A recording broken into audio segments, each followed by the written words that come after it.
This video is about the mass shooting that occurred on November 14th, 2017 in Tehama County in California.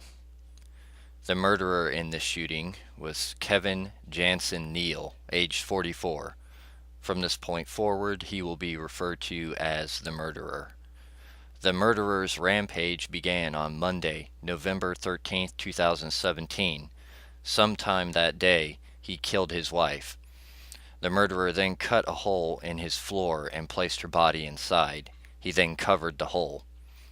The next day, Tuesday, November 14th, 2017, at 7:54 a.m., the murderer began his 25-minute shooting spree. First, he killed a neighbor he had been in a dispute with, and the neighbor's adult son. The murderer was ordered to surrender all his weapons due to charges stemming from a previous assault on this neighbor. After killing his neighbors, the murderer stole their Ford F-150 truck. The murderer drove north and fired semi-automatic rounds randomly throughout the community. The murderer then fired 8 rounds at a mother and child driving to school. The child was slightly wounded, but the mother was seriously wounded. The mother tried to return fire with her own handgun, but she could not reach it before the murderer fled. Teachers at the nearby Tehama Elementary School heard the shooting and decided to order an immediate lockdown. This decision saved many lives. Yeah, it was fascinating to listen to the superintendent who said that for years they've been doing lockdown drills here at the elementary school as well as all the other elementary schools in this area. It specifically started after Columbine and then, of course, ramped up and became part of reality, he said, here after the Sandy Hook shooting. They had practiced it many, many times. Other schools have had to go on lockdown within his district. He didn't know how many times those lockdowns had been put in place, but he said that this one worked perfectly. It sounds like a secretary heard the gunshots. She immediately went in. Those gunshots she heard about a quarter of a mile away from the school here.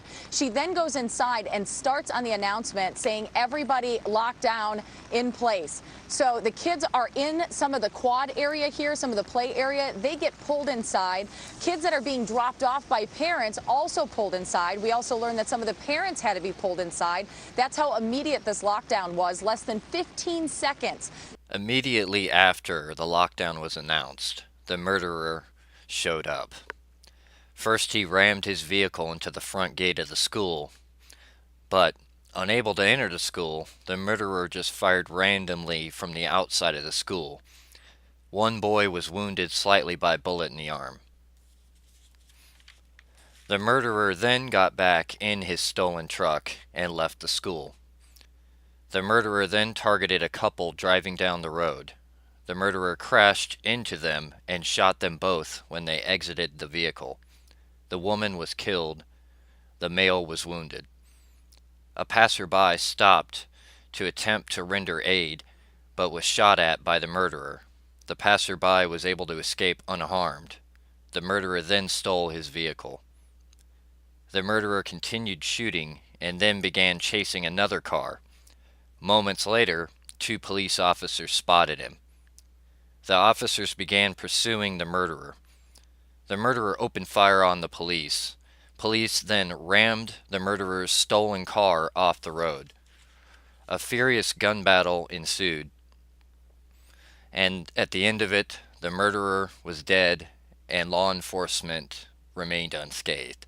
The attack finally ended at 8:19 a.m. The most important takeaway from this tragedy is that lockdowns work. If the employees of that school did not order an immediate lockdown when they did, we would have had another Sandy Hook massacre.